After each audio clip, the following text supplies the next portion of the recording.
Ghosts, demons, and pale creatures galore. Prepare yourself for a very unsettling set of stories about things that should not exist. Stories alleged to be true by everyday people like you and me. Welcome back to Unexplained Encounters. I'm your host, Darkness Prevails.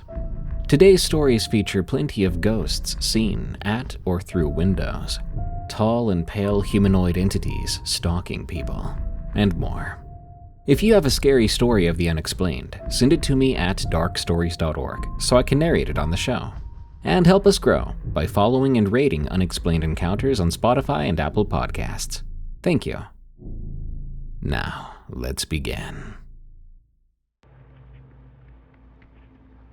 2 stories from JessieLG. Hands at the Window. When I was around 4 or 5 years old, my mom and I were living with my grandparents, trying to escape a dark chapter in our lives. She was pregnant with my little brother at the time, and we had just left his abusive father. My grandparents were the kind of folks who always had a full house, laughing, drinking, music, shouting. It was loud and chaotic most nights. But I liked the quiet. I would escape to my room and play alone, often making up my own games. That night, I was sitting on the floor with my Monopoly board, pretending to play, probably just moving pieces around in a world of make-believe, the way little kids do. My room was small and oddly shaped, with a huge old family heirloom bed, which took up almost all the space. The only window in the room was across from the door on the far wall near my toy box and vanity. From where I sat near the door, I could only see the very top edge of it. Now, our house was a double-wide trailer, raised off the ground like most are, sitting on cinder blocks. That detail is important, because when I first heard the noise, it didn't make sense. It was a scratching sound, not loud, not violent, but it was persistent and sharp. It was coming from outside somewhere. That alone was odd, since that side of the house didn't have any trees or bushes. There was nothing that could be brushing up against the siding. I froze and listened. I heard it again, louder and closer, and I realized it wasn't just at the wall, it was under the window. Whatever it was trying to climb up. I remember feeling frozen. My little body was trembling, but curiosity pulled me upward. Slowly, I stood to look at the window, every part of me afraid of what I was about to see. And then I saw them. 2 hands, dark with unnaturally long fingers, 3 on each hand, gripping the bottom edge of the window. They weren't moving. They were just hanging there, clutching the frame like they were trying to pull something up behind them. The screeching sounds below continued, faster now. I screamed. I bolted from my room, crying and gasping, trying to explain what I saw to my mom and uncle. I could tell they didn't believe me, but something about how panicked I was must have struck a chord at the very least. They followed me back to my room. Of course, by the time we got there, the hands were gone. My uncle peered out the window and shrugged, saying there was nothing there, but he went ahead and checked around the house just to be sure. My mom pulled the window shut, drawing the thin Little Mermaid curtains, and tucked me into bed with a soft, "It was probably just a raccoon."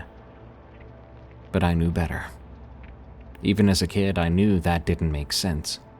There was nothing for a raccoon to climb up. No trees or furniture, no garbage cans. And raccoons don't have long, spindly fingers like that. They don't hang like they're waiting to be seen. After that night, I never slept peacefully again. Not in that house, I mean.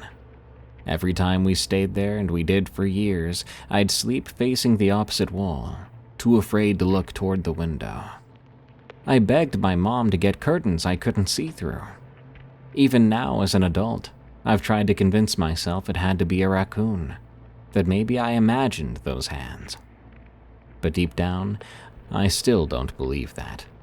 And sometimes I wonder what would have happened What would I have seen if the thing had lifted its head up and looked back at me? The Yellow House. At the ages of around 14 or 15, my dad, little brother, and grandparents took a road trip from our home in Texas to Tennessee to visit family. We stayed at this charming little bed and breakfast, back before Airbnb was a thing. It was an old yellow Victorian house perched on a hill, with a river winding through the backyard. I still remember how cozy it felt. The inside had delicate pink wallpaper, creaky wooden floors, and this gorgeous clawfoot tub in the bathroom. One of those places where the hosts live next door, and they make you breakfast in the morning. I loved it immediately. When we weren't with our relatives, my little brother and I spent our time exploring the grounds, skipping rocks, splashing around in the shallow parts of the river. It was peaceful, quiet in the way old places sometimes are, like the air itself had settled long ago. That night, after a long day of hiking and visiting, we all turned in early. My brother made a pallet on the floor in my grandparents' room. I was in my dad's room on a metal folding cot at the foot of his bed. I remember how heavy my limbs felt. I barely managed to pull the covers over myself before I was out cold. I don't even remember my dad turning off the light. Sometime later, I woke up. There was no sudden noise, no breeze, just I was awake. I blinked a few times, adjusting to the dim light spilling in through the thin curtains. At first, everything seemed completely normal. I could see the room in perfect detail. Dad was still sleeping. His wallet and belt were on the dresser, just like before. My jacket was still hanging on the hook above my shoes near the door. Nothing had moved. I wasn't sure why I'd woken up. Maybe I needed a drink of water, or maybe I had to use the bathroom. But as I tried to move, I realized I couldn't. Not even a finger. I remember this creeping feeling starting in my chest, like a cold knot tightening. I tried again, harder. Nothing. My arms were lead. My legs would not respond. I couldn't even turn my head. I wasn't dreaming. I could see everything, every shadow, every detail. The stillness in the room felt wrong, like time had slowed but had not completely stopped. That's when I noticed them. 2 figures, short, maybe 3 or 4 feet tall, stood silently beside my dad's bed. They hadn't been there before. I would have noticed. And they weren't human. Their bodies were dark green but shimmered strangely in the light, almost glittery. Their heads were elongated, shaped kind of like the aliens from Alien vs. Predator. But this was years before I ever saw those movies. When I did finally watch them, I remember freezing up, the memory crashing back like a wave. These figures looked just like that. Tall, narrow skulls with no visible mouth or eyes. At least, not in the way that we have them. Each of them had something. Tools or weapons of some kind, I couldn't tell. They were the same green glittery color, shaped like guns but smoother, like they had been carved from the same strange materials as their bodies. They didn't speak aloud, but I could still hear them, like they were placing the thoughts directly into my mind. One of them, standing closest to my dad, said, "Okay, now we just need this one." And the other replied, "I've already done the 2 in the other room." I felt my heart start to pound in my chest. My grandparents, my little brother. The second one turned towards me. "What about this one?" it asked. The first one sounded irritated. "We don't need that one. You know that. Just the males." It was so casual and dismissive, like I was just extra. But the second one didn't stop looking at me. "It can see us." The first one shrugged. "It doesn't matter. but hurry and do it if you must." Then the second one began to walk towards me. I was screaming on the inside.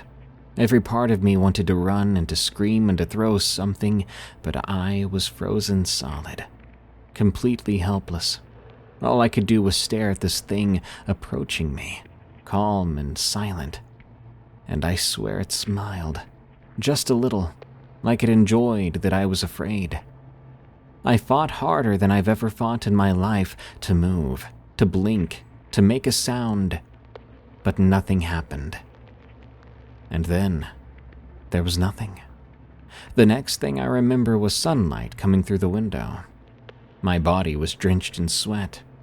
It felt like I hadn't slept at all, like I'd been awake the whole night, trapped in that room in that moment. I tried to tell my family I'd had a weird dream, but no one had experienced anything strange. No one believed me. We stayed at that house for a few more days, and I barely slept another hour while we were there. I kept waiting for something else to happen, but it didn't. Still, I couldn't have been more relieved when we packed up and drove away. It's been nearly 25 years now, but I can still picture every inch of that room. The wallpaper, the exact hook my jacket hung from, my dad's belt buckle on the dresser, and them. The way they looked, the sound of their voices in my head. I've had dreams since then, nightmares sometimes, but nothing has ever felt as real as that night in that little yellow house, because I don't think it was a dream. The Haunting of Steve, from Katherine. Around the age of 5, I got scared about something. It was probably a ghost in my closet or something stupid like that. My brother Sam said that there was a scary ghost named Steve, and that's when it all started. After that, there was a bunch of creepy events that took place in our home. It began with small stuff like me and my family hearing noises, or seeing things in the corners of our eyes. But that was it, until it wasn't. After that, things just went downhill. I think the first really weird thing that happened was this. I was lying down on the bed we had in the living room at the time, and I heard footsteps. So I assumed it was my older brother and brushed it off. I closed my eyes, but not all the way. They were open just enough for me to see the tiniest little bit. In that tiny little bit, I saw a shadow figure move towards the end of the bed and sit down with its back facing me.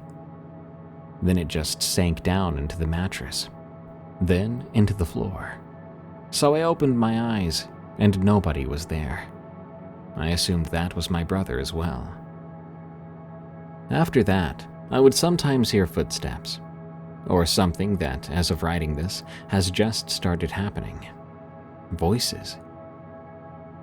Fast forward a couple of years. I think I was around 7 or 8 at the time. I was bringing blankets from upstairs in my bedroom to downstairs to place on the couch. As I was turning the corner to walk down the hallway, something pulled my hair. And I want to note, there is nothing on that wall that could have pulled my hair, especially not with that much force. So I sprinted down the hallway and down the stairs. I once saw a chair spin on its own. That chair is not one that can be spun by the wind, and there's no wind in my bedroom.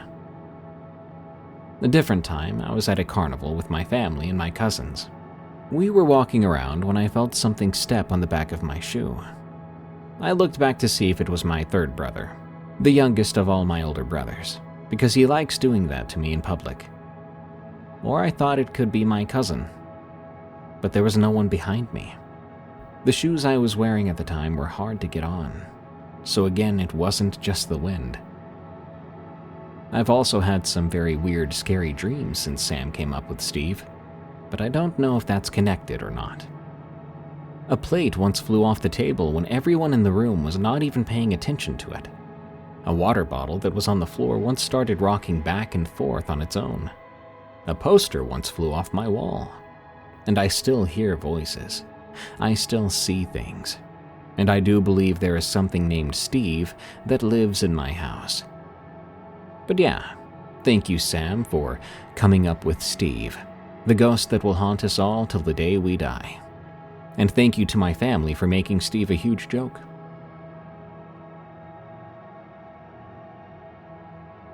Kikimora, from Anon 4477881023. I'm a big fan of the show. My friend just explained to me a paranormal encounter, and I cannot quite figure out what it is or how to classify it.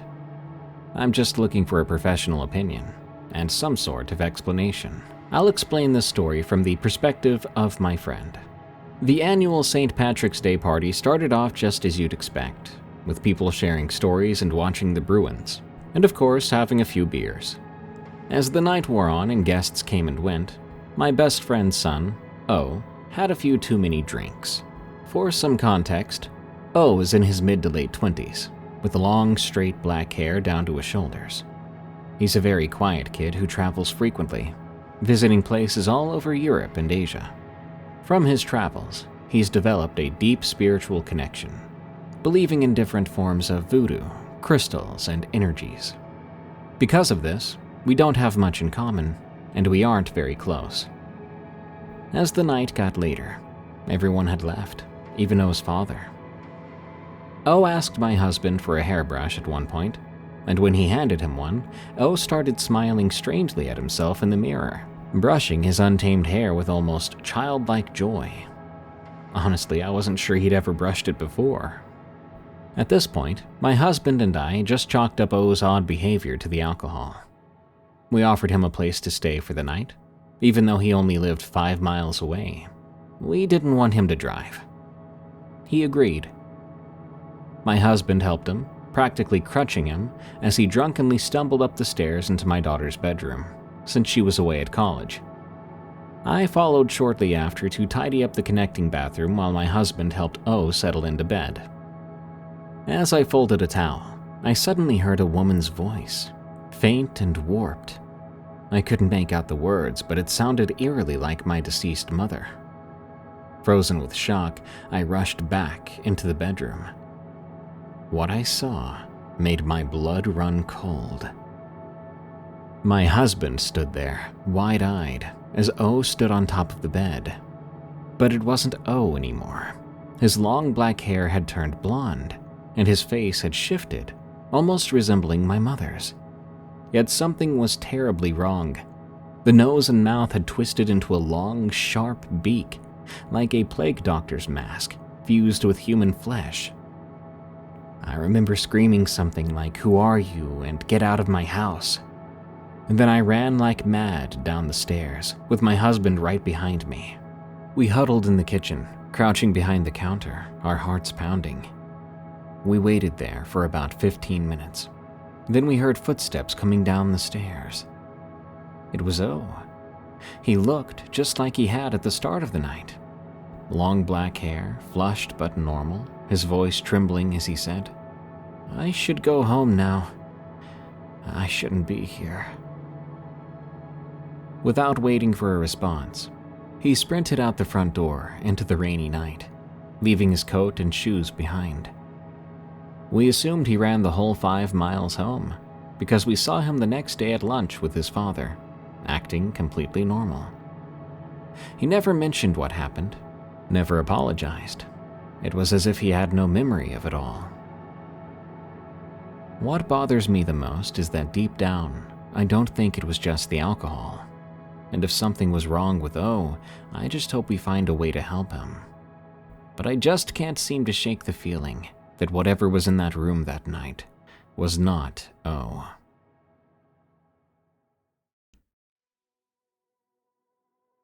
Unknown Encounter of Summer 2011. From SheWantsTheDiddly.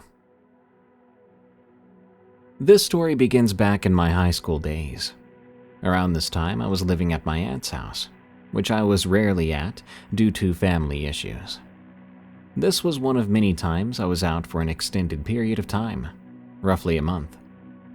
This is a large amount of time for a high school-aged kid to be away from the house without contact, I know, but I digress. I was in a small town called Forney, Texas, at a trailer that belonged to two buddies of mine, brothers that we'll call B and A for anonymity. For reference, the trailer size was not a single wide, but one of those smaller pull-behind trailers that one would use for camping. One room with a bed, one small couch, and dining table close to the front door on the right side of the trailer, and on the left side, two bunk beds and a small restroom. All in all, I would say the length between the bedroom door and the restroom door was about 15 to 20 feet. One night, B, A, and I were up playing video games and otherwise bullcrapping, as young adult males tend to do. A, the younger brother, had an argument with B and departed the trailer, going to his parents, who happened to be right next door.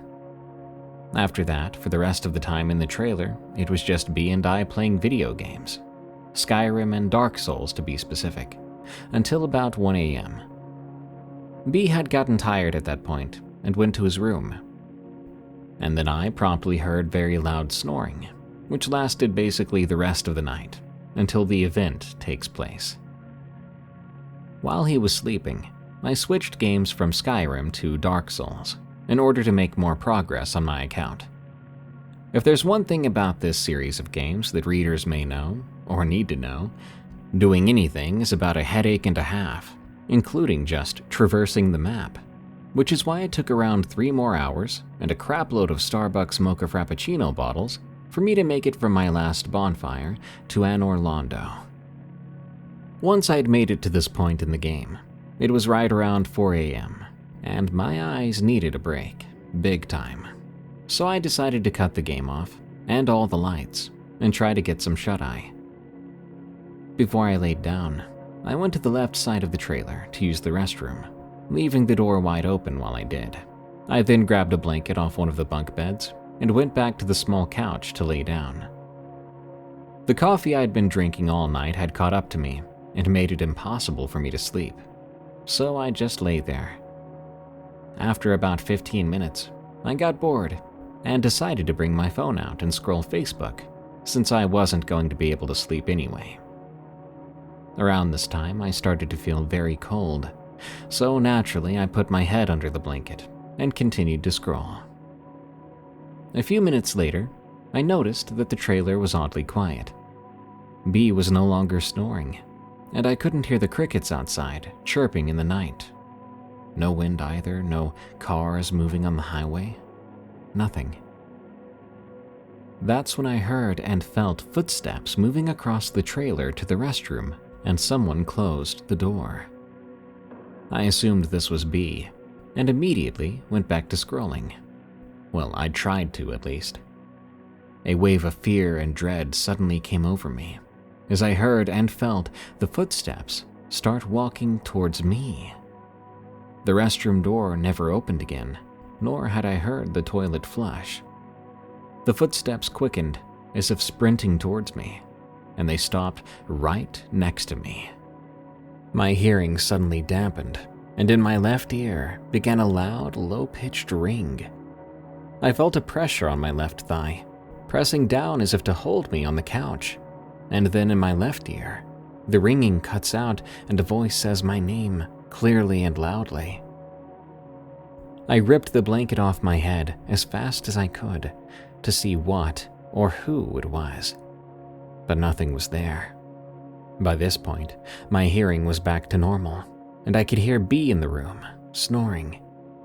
I yelled his name, and he woke up in a panic, asking me what was wrong. So I told him what happened. He got ticked off at me and just went back to bed. Naturally, I didn't sleep the rest of the night, and I've never had an experience like this before or since.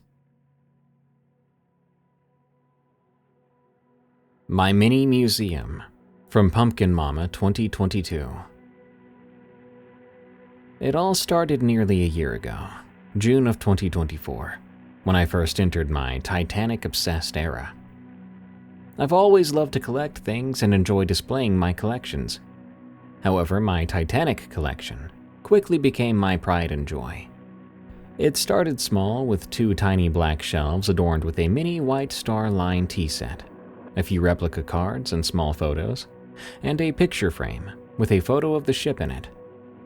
But within a few months, it grew and grew, and now takes over most of my home office.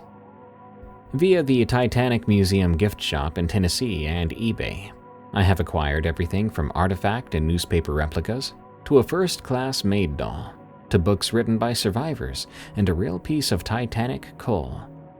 So naturally, the energy is going to find its way in somewhere among all that, right?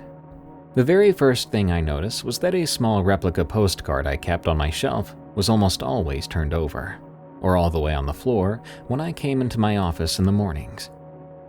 After a couple of weeks of this, I tried to replicate what may be causing it to fall, as it never happened while I was in the room. I slammed the door a few times, stomped my feet, blew at it, even turned on the ceiling fan, but it didn't budge. Yet, if I were to leave the room for a few hours and come back, it would almost always be lying on the floor. Eventually, I clipped it onto a board with several other small papers, so that it wouldn't slide under the door where my cats could get a hold of it.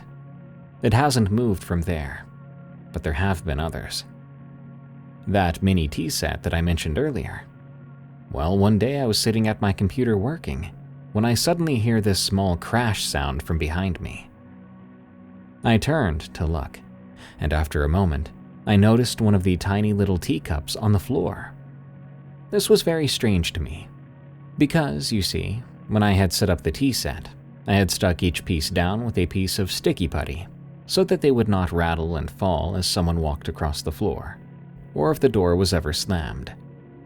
So, how in the world did that little cup just pop loose, fly out far enough to fall off the shelf and onto the floor?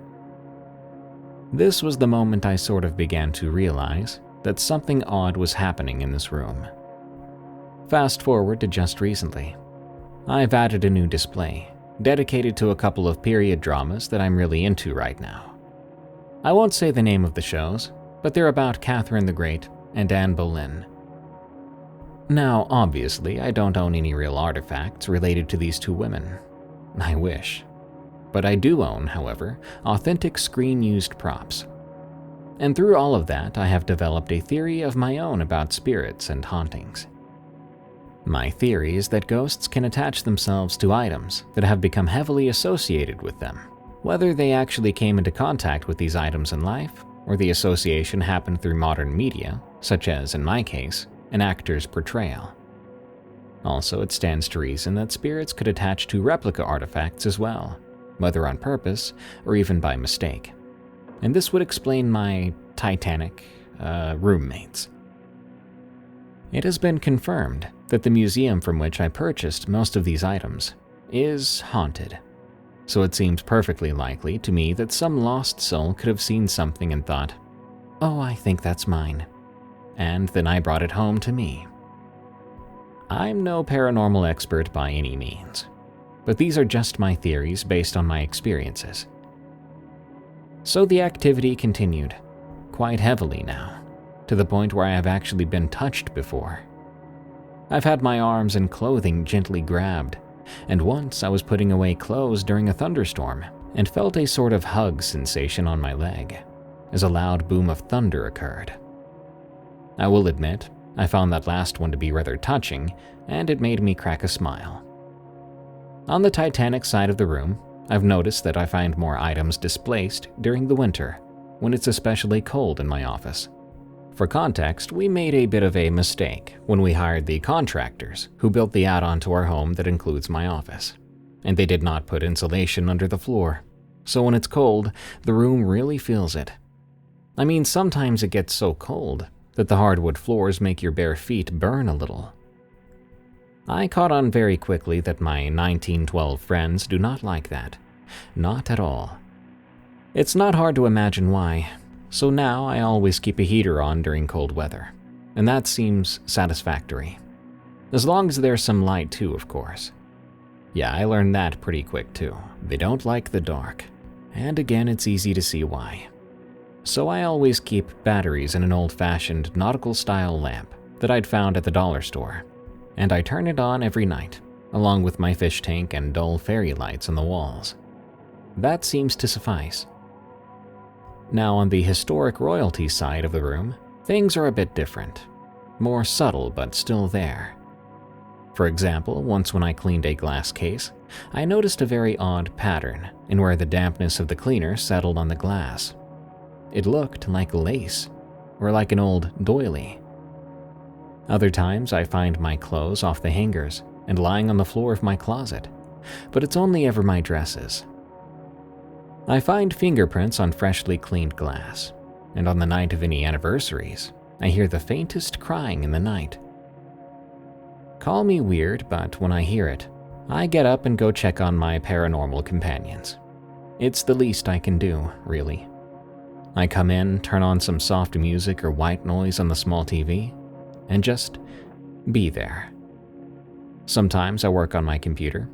Other times I fix a snack and bring it in, or watch some TV. I enjoy these late-night interactions. My family lovingly teases me that these spirits are like my kids, but honestly, I do appreciate them in their presence.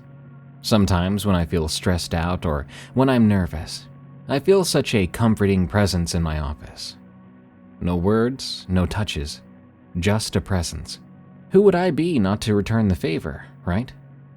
And sometimes after I visited in the night, I find a small, subtle thank you in the morning. Maybe it's a rainbow on my drive to work. Maybe my hair looks extra nice that day. Or I find an extra piece of candy in the bag when I thought I was all out. Those types of things. Could be coincidence, sure. But I like to see it this way. The timing has spoken for itself, in my opinion. Sure, this may not be the scariest story, but I wanted to share it anyway. Remember, not all hauntings are bad. Sometimes it's just a lost soul, or many simply looking for a friend. I'm scared of farms. From Yanna. This all started when I was 6. I lived on a farm with my grandparents, my Nana and Papa. Keep in mind, we also had a cornfield. I was playing with animals on the farm, having a great time. Then one of the animals walked up to the cornfield and began to stare. At first, I figured it was looking at a butterfly or some bug, so I thought nothing of it and continued to play. Eventually, it was time for dinner. I went inside and ate, and when I came back out, I saw that more animals were just staring into the corn. I saw that our dog was standing over there too, and I called his name. "Max, dinner time!" I swear, he turned his head all the way around like a doll. I screamed and ran back inside, scared for my life. I told my papa. When he went outside to check what was wrong with the animals, they seemed normal. Was I just seeing things? I wondered, and I went back out. I called out for Max again. "Max! Dinner!" This time he looked at me with lifeless eyes. He barked at the field, as if he was telling it he would be back. He walked weird, too, with a sway to his step, and when he ate dinner, I swear that I saw his tongue was black or darker. After he was done, he went back outside and began to bark at all the farm animals. When he did that, I could have sworn all the animals' eyes went black. Pitch black. I don't know if I was seeing things because of how late it was or if it was real. I went to bed and tried not to think about it. When I woke up, I went outside to feed the animals. They were gone. All of them. My family looked for 2 hours. When we got back, we were basically shaking our heads. No idea what happened. But then we saw one of the pigs in the field. I rushed off to go put it back in its pen. But when I got to it, its eyes were gone. I moved out 2 weeks later. I live with my dad now. I never went back to that farm. I don't know if I was dreaming the whole thing or what. Now the only paranormal things I experience are ghosts in my apartment. But I can't stop thinking about Max and the way he looked me in the eye. An update after 4 months. Though I said I never went back, I decided to head back anyway. It looked so gray or dark, you could say. My Nana and Papa had moved in a hurry, basically abandoning the place, and now it had a smell to it. What I didn't expect to find were all the dead animals just lying all over the place. My dog, Max, was dead, sitting up like he was guarding the field, but lifeless. I swear then that I heard him bark, but the sound came from the opposite direction. When I turned, I didn't see anything. I went to look to check things out, but when I came back, I saw in the distance where I'd left the dog. Something was eating on it. By then it was dark out, and all I could make out was this goat-looking thing. Whatever it really was, it was tearing into my dead dog. Obviously, this scared the crap out of me, so I walked backwards slowly, got back in the truck, and drove off. Back at home, I tried to forget about everything. I don't know what's going on, but there's a reason we've all moved away from that farm.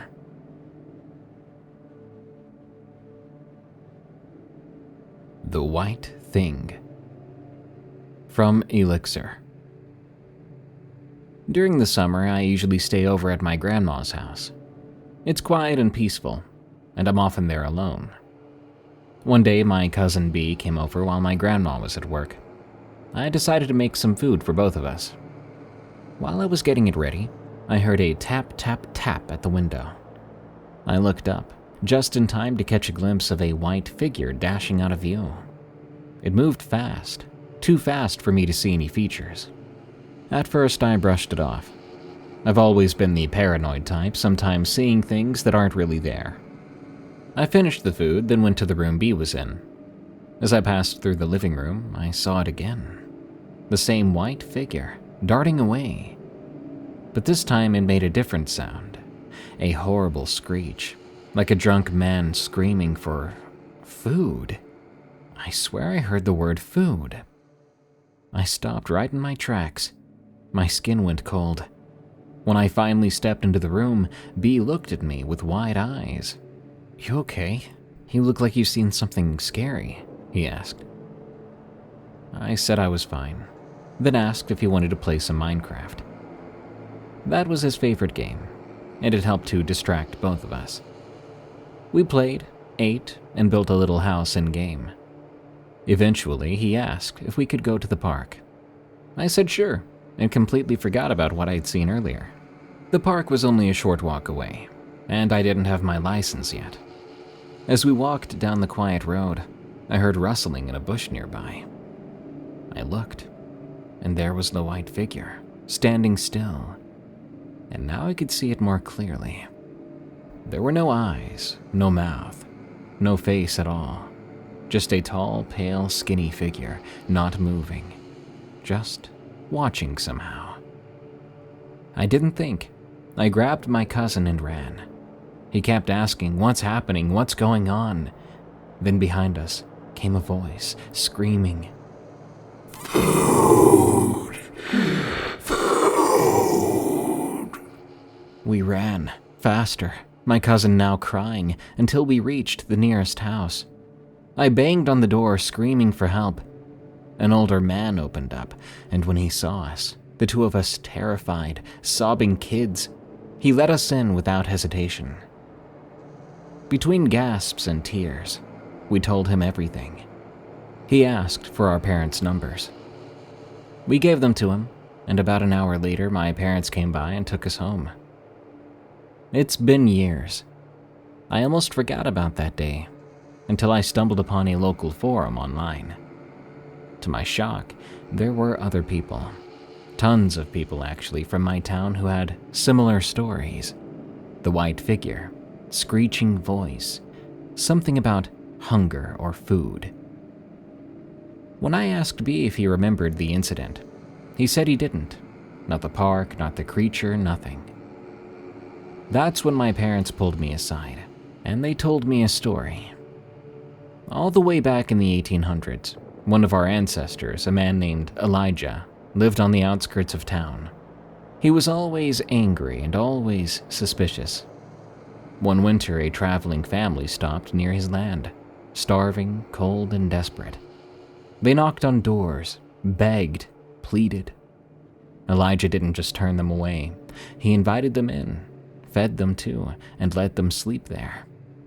Then, sometime in the night, he slaughtered them. Every one of them. Mother, father, 2 kids, even the infant. No one really knows why.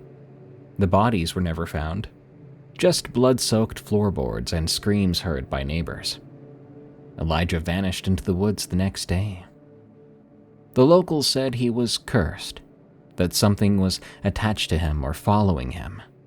Some kind of spirit tied to hunger and betrayal. Since then, they say every few generations, someone in the family gets a visit. Amazon Story from Roman. I'm 20 years old and live in Utah. I want to share a scary story from my old job.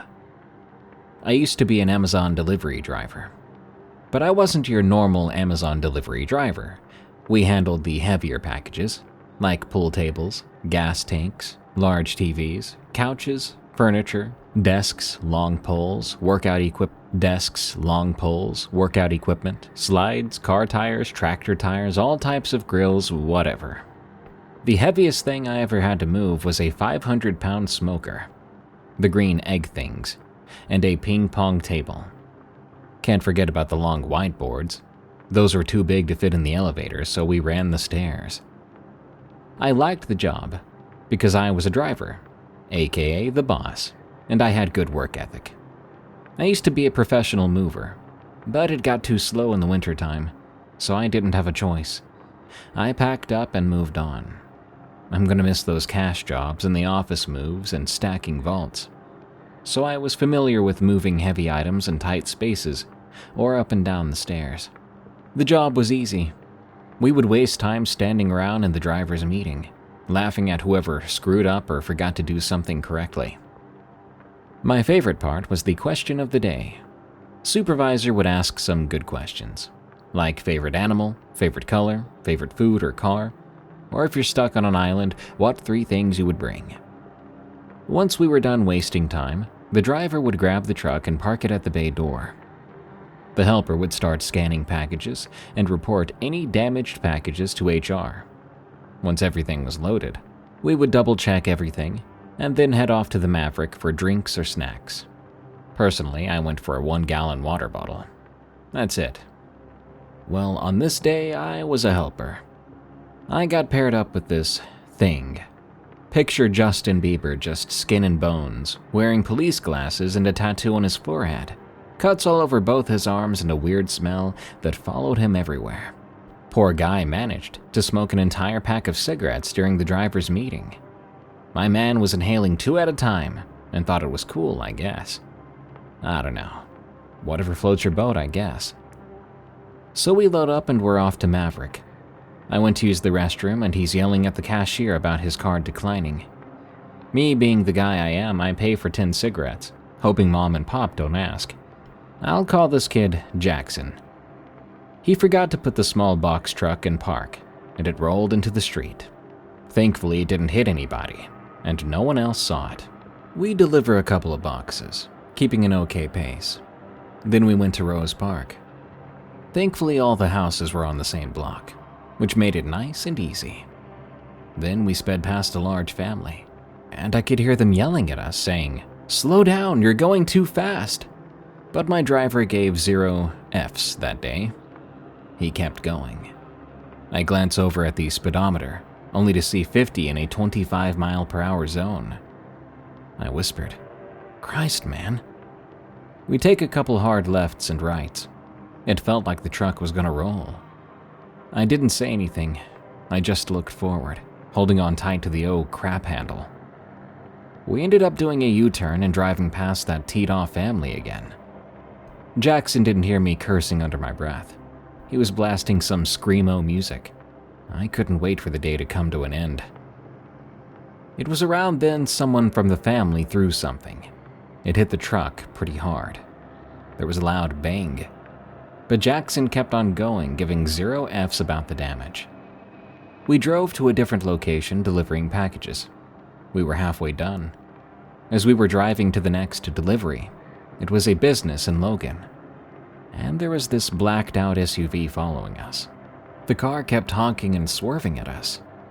Jackson decided to speed up to get away from him, but what I didn't know was that he was planning on brake checking that car.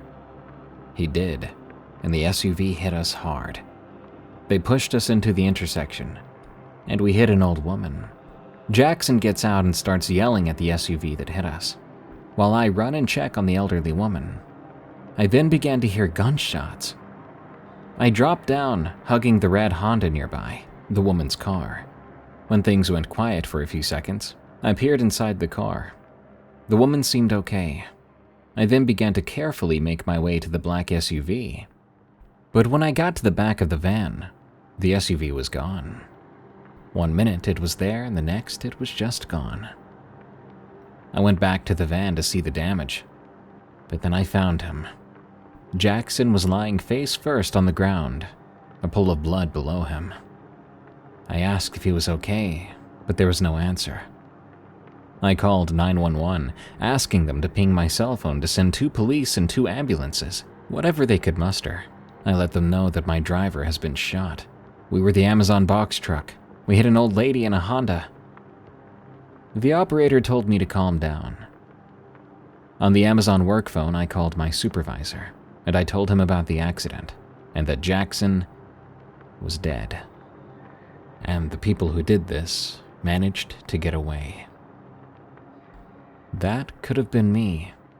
Then again, Jackson was in some bad situations, as I understand it. It's just that no one deserves to end up like that. Young Newlyweds. From DeweyyeweD. In the year 1980, my mother Jane and my dad Nick had me out of wedlock and surprisingly were able to hide it from my meemaw. My meemaw was strict religious, even though her past life wasn't the most graceful. Lord bless my meemaw. I'm thinking she's gonna outlive us all. Well, about 6 months into my mother's pregnancy, my parents got married but didn't have a house yet. So they lived with my dad's father, my papa, in the big house, which the big house my dad and his 12 siblings grew up in. That's a whole other story. Well, just after my mother gave birth to me, my parents went out looking for a house and found one just outside of town, maybe 5 miles out on the ridge in the middle of some farmland. My dad told me when they first looked at the house, the upstairs windows were boarded up, but the house looked well enough to live in, so they contacted the person to rent the place. The landowner asked my dad if he was sure they wanted to live there. My dad told me it was odd. The man was basically, "You don't want to live in that house." But my parents didn't have too much of a choice. I mean, I wasn't even a year old, and my mom was pregnant again with my little sister, who was also born with CDLS, which made her completely disabled. My mother was 16, and my dad was 21. Anyway, the house was a done deal. When my parents went back to that place, my dad told me he was confused because the upstairs windows boards were now lying under the windows. Well, they moved in with what they had at the time. A couple bean bags, a small tube TV, a small bed, a cat, and a crib for me. The house was fairly small. Think the upstairs was just room for storage. I was still in a crib at the time, but I think my parents lived there when I first began to walk and talk, because I was able to not like being in that house. My dad told me that the cat they had would never go in the house. He would attack you if you tried to bring him in. This story really stands out to me because not just my parents, but every uncle and aunt that had been there and stayed in that place had an experience with the evil there. My parents told me they would hear a man and a woman arguing in the middle of the night, and the longer they stayed there, the longer the arguing would last. My uncle Ed, who was 10 years old at the time, would stay there with his big sister, or my mom. My uncle Ed told me he was terrified of that house, but to get away from Meemaw, he would stay there. Uncle Ed said he would sit there on the floor all night, listening to these whispers and watching the shadows move around the house. And at times, he would hear arguing. He was terrified awake. My other uncles, especially my dad's brothers, had experienced sounds and a heavy feeling in that house. I'm going to skip to the point where my parents had their last night in the house. My mom had told me that when she was pregnant with my sister Amber, she had heartburn all the time and had a terrible UTI. She said the last night they were there was a bad storm, and at this time, due to the experience she had in the house and her being terrified of the loud phantom arguing, she had a bedpan by the bed. One night she was in the bathroom and something kept walking by the bathroom door, pacing back and forth. She yelled for my dad, and of course, being the hard A he was, he came to the rescue. But since then, my mom has been too scared to go to the bathroom by herself at night. All the while, she's pregnant and had a bad UTI. That must have been miserable. Then top that experience off with a serious ghost problem. Well, their last night there was storming bad, and my mom had to go to the bathroom. She said at the time it was dark, and you could see the lightning flashing, lighting up the dark room and loud thundering. She had to pee, and then just under the thunder rolling, she could hear the ghostly arguing. And suddenly, I started to scream and cry. My mom woke up my dad and said, "Nick, I can't do this anymore. We have to get out of here." My dad then heard me along with the thunder of the storm and my crying and screaming. So he pops up out of bed, runs to my room, and he said he was met with a 7-foot shadow man leaning into my doorway. My dad barged through the threshold of my room, gets to my crib, but I'm not there, and yet somehow he can still hear me right there crying. He tries to turn the light on, but there's no power. My dad said he got to looking for me in the dark, and somehow he found me under my crib. He grabs me and takes me out of my room to my mom. He gets her up and out of the house into the stormy rain. They get to the van, get inside, and the dang thing wouldn't start. There was someone that lived about a mile down the gravel road, so my parents took off toward that house to call my Uncle Art to come and get them. Well, my Uncle Art picks them up, takes them to his house. They stayed there. When the storm was over, they went back to get what they had out of the place, and they never went back. My dad said when they got there to get their things, the power in the house was on, and the van started right up without a problem. My mom and dad stayed married for 41 years. My mother passed away from cancer 4 years ago, and my little sister passed away at age 42, exactly to the day my mother died. My wife and I have been married 19 years. We go eat supper with my dad every night. We love him very much, and we don't want him to be alone. Ghostface in my old bedroom. From Sayo. This happened when I was about 6 or 7. I can't quite remember everything exactly. I lived with my parents next to a small playground, and in the neighborhood there were many kids my age that I used to play with quite often. Our old apartment was on the 2nd floor, and my bedroom had a huge window that basically replaced one of the walls. That window also faced right down to the playground, and I used to check from there if kids were out and would go join them to play. When we moved from that apartment, we went basically to the other side of the playground, from where I only had about 2 minutes of walking to said playground. The new apartment even had a small garden and a fish pond. Since I couldn't check from my window anymore if kids were playing on the playground, I had to go there alone to check if someone was out there. On a nice summer day one day, when my father was out at work, I asked my mom if I could go to the playground, as at the time I could hear kids playing and laughing. Of course, my mom said I could go, and so I got ready, throwing on some shoes, and I went out. However, when I got there, it was empty. There was nobody else around. I was confused, because I swore I heard kids playing and laughing just a moment ago. So why was it empty now? It wasn't really a big place either. Only a slide and a couple swings. Some stone tables too, with games engraved into them. I thought maybe I'd heard some kids on their way to the playground, so I decided to stay and wait. While waiting, I went on the slide a few times, played in the sand, and soon I went over to one of the swings. From the swings, depending on which side you're sitting on, you could either look into the neighbor's gardens or onto the street ahead that was next to the underground car park entrance for the houses and apartments. Usually some older people that lived there would be in their gardens, and sometimes they would talk with us kids. Most of them knew our parents and us. But since no one was outside at the time either, I just sat on the swing and faced the street. As I was swinging, still waiting for the other kids to come play, our old apartment with the huge window was to my right. From the corner of my eyes, I saw a shadow to my right, so I looked over, expecting to see someone coming from their house, but there was nobody. And then I saw it. A figure, completely dressed in black, stood right at my old bedroom's window, staring down at me. The figure looked human but wrong, like a really tall adult dressed in a Halloween costume. But this was the middle of summer. The sight startled me, but the real scare got me when I saw its face. The figure's face was exactly like the mask from the Scream movies. But it wasn't a mask.